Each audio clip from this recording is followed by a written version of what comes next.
بسم اللہ الرحمن الرحیم قل اوحی الی انہ استمع نفر من الجن، کہہ دیجئے اے نبی کہ میری جانب وحی کی گئی ہے کہ جنوں کی ایک جماعت نے سنا۔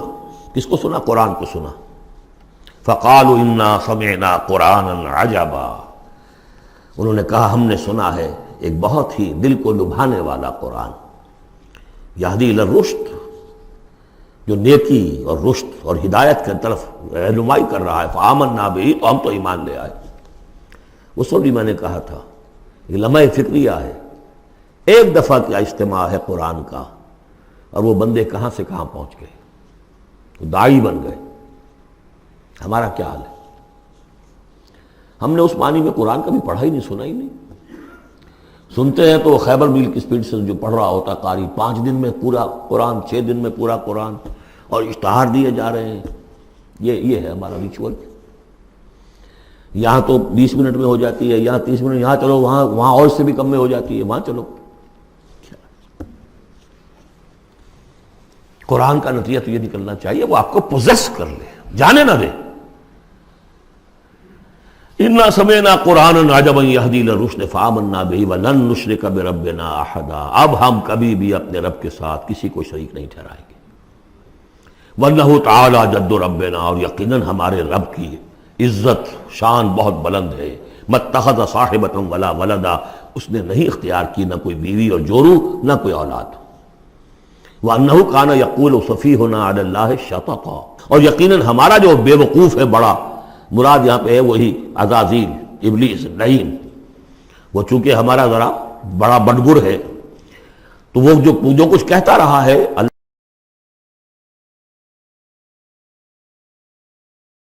وَأَنَّا ظَنَنَّا أَن لَّن تَقُولَ الْإِنسُ وَالْجِنُّ عَلَى اللَّهِ كَذِبًا، ہم تو اس گمان میں رہے، خوش گمانی میں، کہ جن اور انسان اللہ تعالیٰ کے اوپر جھوٹ نہیں باندھیں گے، لیکن وہ بدماش تو جھوٹ باندھتا رہا۔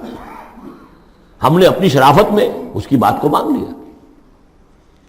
وَأَنَّهُ كَانَ رِجَالٌ مِّنَ الْإِنسِ يَعُوذُونَ بِرِجَالٍ مِّنَ الْجِنِّ فَزَادُوهُمْ رَهَقًا، اور یہ کہ جو انسانوں میں سے مرد ہیں وہ جنات کے مردوں میں کی حفاظت پکڑتے ہیں۔ یہ ہوتا تھا ان کا طریقہ، وہ سمجھتے تھے کہ بیابان میں جو ہے جنات رہتے ہیں اور وہ ان کے جو ہیں سردار بھی ہیں، تو اب راستے نے پڑاؤ ڈالا ہے جنگل میں، تو سب سے پہلے کہتے تھے کہ ہم اس جنگل کے، اس بیابان کے جنات کی ہم پناہ میں آتے ہیں۔ اب وہ سنتے ہوں گے یہ بے وقوف، یہ آدم کی اولاد، ہمارے تو جد امجد کو نکال دیا گیا جنت سے اس لیے کہ اس کو سجدہ نہیں کیا، یہ ہمیں معبود بنائے بیٹھے ہیں، ہماری پناہ طلب کر رہے ہیں۔ لہذا ان میں اور سرکشی پیدا ہو گئی، اور اکڑ گئے کہ یہ انسان ہو کر یہ ہماری پناہ مانگ رہے ہیں، ہم سے طلب کر رہے ہیں پناہ، تو اس سے ان کے اندر اور زیادہ سرکشی پیدا ہو گئی۔ وَأَنَّهُ كَانَ رِجَالٌ مِّنَ الْإِنسِ يَعُوذُونَ بِرِجَالٍ مِّنَ الْجِنِّ فَزَادُوهُمْ رَهَقًا وَأَنَّهُمْ ظَنُّوا كَمَا ظَنَنتُمْ أَن لَّن يَبْعَثَ اللَّهُ أَحَدًا، اور دیکھو انہوں نے بھی ایسا ہی سمجھا جیسا کہ تم نے سمجھا ہوا ہے کہ اللہ کسی کو نہیں اٹھائے گا۔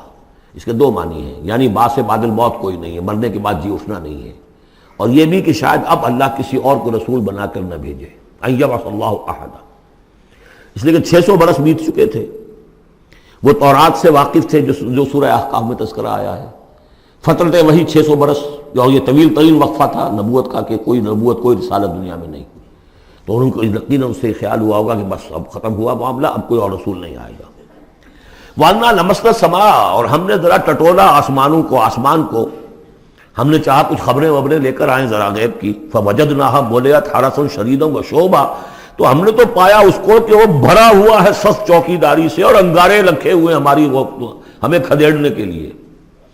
یعنی یہ کہ ہمیں معلوم ہو گیا کہ کوئی واقعی وقت ایسا ہے، کیونکہ یہ سارا انتظام خاص طور پر جب کہ وہی یہ نبوت آتی تھی تو اہتمام کر لیا جاتا تھا۔ عام حالات میں کوئی بات نہیں، روح اتر رہے ہیں فرشتے، اور یہ جو ہیں یہ آگ سے بنے ہیں، وہ نوری ہیں یہ ناری ہیں، کچھ نہ کچھ ان سے یارانہ گانٹھ کے کچھ نہ کچھ ان سے لے لیتے تھے، یا یہ کہ اچک لیا، من استرق سرقۃ، کسی نے کوئی چیز جو ہے کہیں سے لے لی۔ لیکن اب جو ہم نے دیکھا ہے آسمان کو، تو واقعی وہاں تو بڑے سخت پہرے لگے ہوئے، یعنی کوئی نہ کوئی وحی کا سلسلہ ہے اور نبوت آنی ہے، اور وہ نبوت ہمیں تو مل گئی، ہم جا کر سنائے کلام اور ہم ایمان لے آئے۔ وَأَنَّا لَمَسْنَا السَّمَاءَ فَوَجَدْنَاهَا مُلِئَتْ حَرَسًا شَدِيدًا وَشُهُبًا وَأَنَّا كُنَّا نَقْعُدُ مِنْهَا مَقَاعِدَ لِلسَّمْعِ اور ہم وہاں بیٹھا کرتے تھے، وہاں پہ گھاٹ میں بیٹھا کرتے تھے کچھ سنگل لینے کے لیے، مقاعد، مقعد بیٹھنے کی جگہ، مورچہ جہاں پہ بیٹھا جائے، ہم وہاں پر اپنے ٹھکانوں میں بیٹھا کرتے تھے۔ فمن یستمع الان، لیکن اب اگر کسی نے کچھ سننے کی کوشش کی، یجد لہ شہابا رصدا، وہ پائے گا اپنے واسطے ایک انگارہ گھات میں، میزائل پیچھا کرے گا اس کا۔ وَأَنَّا لَا نَدْرِي أَشَرٌّ أُرِيدَ بِمَنْ فِي الْأَرْضِ أَمْ أَرَادَ بِهِمْ رَبُّهُمْ رَشَدًا۔ معلوم ہوتا بہت بڑے عالم تھے یہ تورات کے جاننے والے، انہوں نے ایک ایسی عظیم بات کہی ہے یہ، ہمیں یہ معلوم نہیں کہ آیا زمین میں بسنے والے ان انسانوں کی کوئی شامت آ گئی ہے یا اللہ نے ان کے لیے کسی بھلائی کا ارادہ کیا ہے۔ رسالت آئے گی تو دو ہی نتیجے ہیں،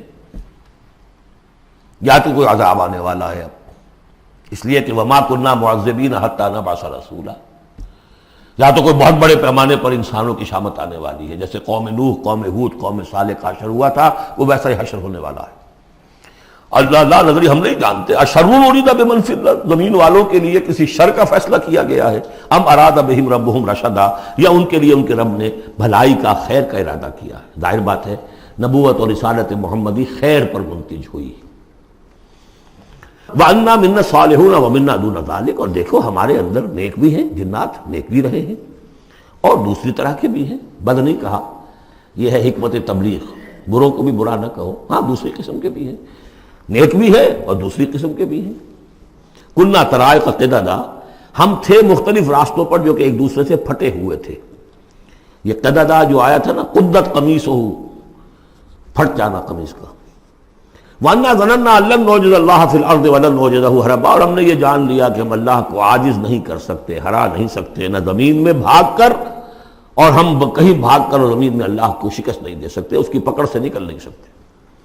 وَأَنَّا لَمَّا سَمِعْنَا الْهُدَىٰ آمَنَّا بِهِ، اور ہم نے تو جب وہ ہدایت سنی، الہدا سنا، اس کی استماع ہم نے کیا، ہم تو اس پر ایمان لے آئے۔ فَمَن يُؤْمِن بِرَبِّهِ فَلَا يَخَافُ بَخْسًا وَلَا رَهَقًا، تو جو کوئی بھی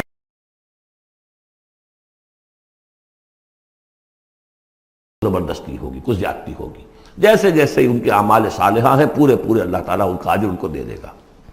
وَأَنَّا مِنَّا الْمُسْلِمُونَ وَمِنَّا الْقَاسِطُونَ، اور دیکھو ہمارے اندر وہ بھی ہیں جو فرما بردار ہیں اور وہ بھی ہیں جو بے انصافی کرتے ہیں۔ یہ قسط کے لفظ کے ساتھ سمجھ لیجئے، جب یہ ثلاثی مجرد میں آتا ہے تو قاسط اس میں فاعل بنا، وہ ناانصاف کے معنی میں ہے، یہ باب افعال کے خواص میں سے ہے، سلب ماخذ اس کو کہتے ہیں۔ جب باب افعال میں آئے گا تو اس کے معنی ہے عدل و انصاف، اور جب ثلاثی مجرد میں آئے گا تو نا انصافی۔ قاسطون فمن اسلم فاولئک تحروا رشدا، جو لوگ اسلام لے آئے، اطاعت قبول کر لی، تو انہوں نے تو گویا کہ ڈھونڈ نکالی خیر کی راہ، نیکی کی راہ انہوں نے تلاش کر لی۔ وَأَمَّا الْقَاسِطُونَ، اور جو بے انصاف ہے، فَكَانُوا لِجَهَنَّمَ حَطَبًا، وہ لوگ جو ہے پھر جہنم کا ایندھن بن کر رہیں گے۔ یہاں تک ان کی تقریر ہے جو انہوں نے تبلیغ کی ہے۔ اب جو بات آگے آ رہی ہے یہ خود اللہ کی طرف سے کلام ہے۔ أَن لَوِ اسْتَقَامُوا عَلَى الطَّرِيقَةِ لَأَسْقَيْنَاهُم مَّاءً غَدَقًا، اور یہ کہ یہ اگر لوگ اپنے اس طریقے پر جو طریقہ انبیاء کا تھا، جو آدم نے دیا تھا، جو نوح نے دیا تھا، یہ چلتے رہتے تو ہم انہیں خوب پلاتے، پانی بھر بھر کر خوب سیراب کرتے ان کو۔ یہاں لفظ طریقت آیا ہے قرآن میں، شریعت، طریقت۔ ثم جعلناک علی شریعت من الامر، شریعت اور یہ طریقت، دونوں کا مفہوم ایک ہے، طریقہ اور شریعت، لیکن یہ کہ اس کا استعمال ہو رہا ہے کہ شریعت سے مراد لی جاتی ہے جو دین کی کا قانون ہے، اس کے ظاہری پہلو، قانونی پہلو، اور طریقت اسی کے باطنی پہلو کا نام ہے، کہ ایک نماز ہے، وضو کیسے کرو گے، کیا فرائض ہیں، کیا نوافل ہیں، کیا کام رہ گیا تو وضو نہیں ہوا، یہ شریعت بتائے گی، یہ آپ کو فقیہ بتائیں گے، یہ آپ کو مفتی حضرات بتائیں گے۔ لیکن نماز کی اصل روح تو ہے خشوع اور خضوع، حضور قلب، یہ پھر طریقت کی طرف منتقل کر دیا گیا، بدقسمتی سے پھر ان کو پھاڑ دیا گیا، وہ علیحدہ علیحدہ ہو گئے۔ یہ سب چیزیں یکجا ہونی چاہیے تھی۔ اور جو ہمارے اولین صوفیاء ہیں وہ بہت بڑے عالم بھی تھے، ایسے نہیں تھے کہ صرف صوفی تھے، وہ بہت بڑے مفتی بھی ہوتے تھے، بلکہ اولین کیا، اس دور میں بھی جو میں نے آپ کو بتایا تھا کہ قاضی ثناء اللہ پانی پتی رحمۃ اللہ علیہ، وہ مفتی بھی ہیں، مفسر بھی ہیں، محدث بھی ہیں، اور بہت بڑے مرشد بھی ہیں، میرزا مظہر جانے جانا شہید کے خلیفہ ہیں، اور یہ سب شیخ احمد سرہندی رحمۃ اللہ علیہ کا جو سلسلہ ہے، سلسلہ مجددیہ نقشبندیہ، اس کے بزرگ ہیں۔ وہ ہے وہ جامع صفات لوگ. لنفتنہم فیہ، اور یہ بھی جو ہم کو پانی پلاتے اور سیراب کرتے، یہ بھی اس لیے تاکہ ان کو اور جانچے اور پرکھے اور امتحان لے. ایک امتحان غربت میں ہے، ایک امتحان کمنگری میں ہے، ایک امتحان فاقے میں ہو رہا ہے، ایک امتحان ہو رہا ہے کہ کثرت سے ہم نے دے رکھا ہے. ومن یعرض عن ذکر ربہ، اور جو کوئی بھی اعراض کرے گا اپنے رب کے ذکر سے، یسلک عذابا صعدا، تو وہ چلے گا، وہ ڈال دے گا اس کو چڑھتے عذاب میں اللہ تعالیٰ، ایسے عذاب میں صعدا جس کی شدت بڑھتی چلی جائے گی. وَأَنَّ الْمَسَاجِدَ لِلَّهِ فَلَا تَدْعُوا مَعَ اللَّهِ أَحَدًا، اور دیکھو مسجدیں اللہ کے لیے ہیں. مسجد سے مراد مسجد سجدے کی جگہ بھی ہے، اور مسجد سے مراد سجدے کے یہ اعضاء بھی ہیں. یہ پیشانی اور یہ ناک اور یہ ہاتھ اور یہ پاؤں، ایڑیاں، وہ پنجے، یہ سارے جو ہیں یہ سجدے کے جو جسم کے حصے ہیں. یہ مسجدیں بھی اور سجدے کی جگہ بھی للہ ہے، سب اللہ کی ملکیت ہے. فَلَا تَدْعُوا مَعَ اللَّهِ أَحَدًا، اللہ کے ساتھ کسی اور الہ کو مت پکارو. وَأَنَّهُ لَمَّا قَامَ عَبْدُ اللَّهِ يَدْعُوهُ قَالُوا يَكُونُونَ عَلَيْهِ لِبَدًا. اور یہ اب یہاں پھر قول آ گیا ہے انہی کا جنات کا کہ جب وہ عبداللہ کو ہم نے دیکھا وہ کھڑا تھا، وہ قرآن پڑھ رہا تھا، وہ نماز پڑھا رہا تھا. لما قام عبداللہ یدعوہ، اسے پکار رہا تھا اللہ کو، اللہ کا بندہ. قالوا یکونون علیہ لبدا، وہ تو ایسے ہو رہے تھے سننے والے گویا کہ اس کے اوپر ٹھٹ کے ٹھٹ جمع ہو جائیں گے وہاں پر، لیکن یہ کہ وہ ایمان نہیں لا رہے تھے. قل انما ادعو ربی، کہہ دیجئے اے نبی صلی اللہ علیہ وسلم، دیکھو میں پکارتا ہوں اپنے رب کو. ولا اشرک بہ احدا، اس کے سوا میں کسی اور کو شریک کرنے کے لیے تیار نہیں. قل انی لا املک لکم ضرا ولا رشدا، کہہ دیجئے مجھے کوئی اختیار حاصل نہیں ہے تمہارے لیے، نہ کسی نقصان کا اور نہ کسی راہ پر لانے کا، میں تمہیں ہدایت نہیں دے سکتا. وہ آیت یاد کر لیجئے، انک لا تہدی من احببت ولکن اللہ یہدی من یشاء. اے نبی آپ ہدایت نہیں دے سکتے جسے بھی چاہیں، وہ تو اللہ ہی ہدایت دیتا ہے جس کو چاہتا ہے. قل انی لن یجیرنی من اللہ احد ولن اجد من دونہ ملتحدا، کہہ دیجئے میں ہرگز نہ پاؤں گا کہ مجھے اللہ کے سوا کوئی پناہ دے سکے. یجیرنی من اللہ احد، اللہ کی پکڑ سے بچانے کے لیے مجھے کوئی پناہ دے سکے میں نہیں پاؤں گا. ولن اجد من دونہ ملتحدا، اور اللہ کے سوا میں کہیں جو ہے کوئی اپنا سر چھپانے کی جگہ نہیں پاؤں گا. الا بلاغا من اللہ،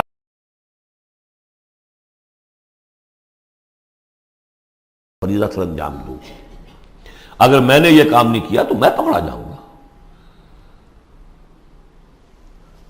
فَلَنَسْأَلَنَّ الَّذِينَ أُرْسِلَ إِلَيْهِمْ وَلَنَسْأَلَنَّ الْمُرْسَلِينَ، ہم تو پوچھ کر رہیں گے ان سے بھی جن کی طرف رسولوں کو بھیجا، اور پوچھ کر رہیں گے رسولوں سے بھی. وَمَنْ يَعْصِ اللَّهَ وَرَسُولَهُ، جو کوئی بھی اللہ اور اس کے رسول کی نافرمانی کرے گا، فَإِنَّ لَهُ نَارَ جَهَنَّمَ خَالِدِينَ فِيهَا أَبَدًا، تو اس کے لیے تو پھر جہنم کی آگ ہے جس میں وہ ہمیشہ ہمیشہ رہے گا. حتیٰ اذا رأوا ما یوعدون، یہاں تک کہ جب وہ دیکھیں گے جس چیز کی انہیں دھمکی دی جا رہی ہے. فَسَيَعْلَمُونَ مَنْ أَضْعَفُ نَاصِرًا وَأَقَلُّ عَدَدًا، اس وقت انہیں معلوم ہو جائے گا کون کمزور ہے مددگاروں کے اعتبار سے اور کون اقلیت میں ہے تعداد کے اعتبار سے. وہ تانے دیتے تھے نا کہ دیکھو محمد تمہارے پاس تو بیٹھے بھی ہوتے ہیں تو ہمارے کمی کاری بڑے لوور طبقات کے لوگ، اور وہ بھی چند ہوتے ہیں، دیکھو جا کے ابو جہل کی محفل بھری ہوئی ہے، بڑے بڑے لوگ بیٹھے ہوئے وہاں پر. اس وقت معلوم ہو جائے گا من اضعف ناصرا واقل عددا. یہ سورہ مریم میں بہت تفصیل سے یہ مضمون آیا ہے. قل ان ادری اقریب ما توعدون ام یجعل له ربی امدا، کہہ دیجئے نبی مجھے یہ معلوم نہیں ہے آیا جس چیز کا تم سے وعدہ کیا جا رہا ہے، جس چیز کی دھمکی دی جا رہی ہے. وعدہ اور وعید بنیاد ایک ہی ہے، اصل میں اصل الفاظ ایک ہی ہیں. وعید دھمکی، وعدہ لیکن حروف اصلی وہی ہے. آیا وہ قریب آ چکی ہے اسے، یا ام یجعل له ربی امدا، یا یہ کہ میرا رب اس کے لیے ابھی کچھ مہلت دے، کوئی تمہاری رسی دراز کریے، میں نہیں جانتا. یہ سورہ انبیاء کے آخر میں بھی آیا تھا. قل ادری اقریب ام بعید ما توعدون، کہہ دیجئے نبی میں نہیں جانتا کہ جس چیز کا تم سے وعدہ کیا جا رہا ہے وہ قریب آ چکی ہے یا بھی دور ہے. عالم الغیب، وہی ہے غیب کا جاننے والا. فلا یظہر علی غیبہ احدا، وہ اپنے غیب پر کسی کو مطلع نہیں کرتا. الا من ارتضی من رسول، سوائے جس کو وہ چاہے اپنے رسولوں میں سے. یہ بہت اہم قانون ہے قرآن کا، اور اس میں سارا مسئلہ علم غیب کا حل ہوتا ہے. ایک بات تو یہ کہ ہمارے جو بھی بریلوی بھائی ہیں وہ بھی مانتے ہیں، 4 باتیں وہ مانتے ہیں. 3 میں نے ایک مرتبہ تحقیق کی تھی بڑی مفصل، جا کر بعد لوگوں سے ملاقات کی، ابھی میں طالب علم تھا. کہا دیکھیے ہم ثابت مانتے ہیں ہم اس بات کو، نبی کا علم ذاتی نہیں عطائی ہے، اللہ نے جو دیا وہی ہے، نبی کا علم قدیم نہیں حادث ہے، پہلے نہیں تھا پھر ہو گیا، اللہ نے دے دیا تو ہو گیا، اور نبی کا علم غیر محدود نہیں محدود ہے۔ میں نے کہا یہ تین باتیں جو شخص مان لے میرا اس سے اب کوئی جھگڑا نہیں رہا۔ لیکن ہمارے ہاں کچھ لوگوں نے ایک ڈیفینیشن کر لی علم غیب کی، علم غیب وہ ہے جو بغیر کسی کے بتائے خود حاصل ہو جائے، اس اعتبار سے تو میرے پاس بھی علم غیب ہے، نہیں یعنی کسی کے پاس کوئی علم ہے ہی نہیں، ہمیں دیا اساتذہ نے دیا، حضور کو دیا اللہ نے دیا، جبریل کو دیا اللہ نے دیا، اس معنی میں تو ذاتی علم تو کوئی بھی نہیں مانتا کسی کا، علم تو دینے سے ہوتا ہے۔ البتہ علم غیب کسے کہتے ہیں؟ وہ چیزیں جو ہماری نگاہوں سے چھپا دی گئی ہیں، وہ عالم غیب ہے، جنت ہے، دوزخ ہے، فرشتے ہیں، یہ سب کیا ہے؟ عالم غیب۔ تو نبیوں کو تو کچھ نہ کچھ حصہ اس کا دکھایا جاتا ہے تو نبی بنتے ہیں نا، ورنہ میرے اور نبی میں فرق کیا ہوا پھر؟ اگر میرا بھی علم وہی ہوتا ان السمع والبصر والفؤاد، تو میرے علم اور حضور کا بھی علم یہی ہوتا تو فرق کیا ہوا؟ حضور نے تو اس دوسرے علم کے اعتبار سے تو صاف کہہ دیا انتم عالم بامور دنیاکم، لیکن حضور کو معراج میں جنت دکھا دی، دوزخ دکھا دی۔ زمین پر رہتے ہوئے آپ نماز پڑھا رہے تھے، غالباً وہ جو کہ نماز پڑھائی جاتی ہے جبکہ بارش نہیں ہوتی، استسقاء کی نماز، اسی کے دوران اچانک ایک دفعہ آپ آگے بڑھے، لوگ حیران ہوئے کیا ہوا ہے، ایک دفعہ پیچھے ہٹے، لوگوں نے پوچھا بعد میں کہ حضور یہ نماز کا حصہ تھا، یعنی ہم بھی پھر اسی طرح کیا کریں اس نماز کے اندر؟ یہ فرمایا نہیں، اصل میں میرے سامنے جنت لے آئی گئی، اب بے اختیار میرا ہاتھ بڑھ گیا کہ میں اس کا پھل توڑ لوں، اور میرے سامنے اس کے بعد دوزخ لے آئی گئی، اور اس کا جو بمکا آیا گرمی کا، اس سے میں بے اختیار پیچھے ہٹا۔ دنیا میں سیر کرا رہے ہیں، بہرحال یہ غیب ہی میں سے ہے۔ البتہ کل غیب یہ جو مانے اللہ نبی کے لیے وہ کافر ہے، اور وہ مانتے ہیں، بریلوی بھی مانتے ہیں، کل غیب کا کوئی سوال ہی نہیں۔ نبی کا علم محدود ہے، نبی کا علم حادث ہے، نبی کا علم عطائی ہے، تین باتیں مان لیجئے۔ باقی نبی کا علم کتنا تھا کتنا نہیں تھا، یہ میں کون ہوں ناپنے والا اور آپ کون ہیں ناپنے والے؟ دیا اللہ نے جو دیا، بتایا جو بتایا، اللہ اللہ اور خیر صلی اللہ۔ تو یہ عالم الغیب وہ ہے غیب کا جاننے والا، فلا یظہر علی غیبہ احدا، تو وہ نہیں مطلع کرتا اپنے غیب پر کسی کو، ہاں الا من ارتضی بالرسول، سوائے اپنے رسولوں کے۔ کذالک نوری ابراہیم ملکوت السماوات والارض، ہم نہیں پڑھ چکے؟ ابراہیم کو بھی ملکوت دکھائے، حضور کو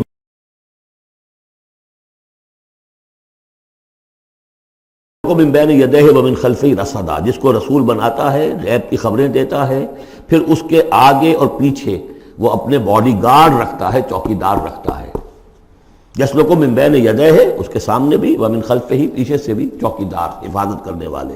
لیعلم ان قد ابلغوا رسالات ربہم، تاکہ یہ بات بالکل واضح ہو جائے کہ انہوں نے واقعتاً اپنے رب کے پیغامات پہنچانے کا حق ادا کر دیا، جیسا کہ حضور نے پوچھ کر جواب لیا تھا، انا نشہد انک قد بلغت الرسالۃ وادیت الامانۃ وکشفت الغمۃ ونصحت الامۃ، ہم گواہ ہیں حضور۔ واحاط بما لدیہم، اور اللہ تعالیٰ جو کچھ ان کے پاس ہے سامنے سب کا احاطہ کیے ہوئے ہے۔ واحصا کل شیء عددا، اور ہر شے کی اس کی جو انوینٹری ہے وہ بڑی مکمل ہے، کوئی چیز وہاں سے غائب ہونے والی نہیں ہے، ہر ایک کا عدد کے ساتھ حساب کتاب کا اس نے رکھا ہوا ہے۔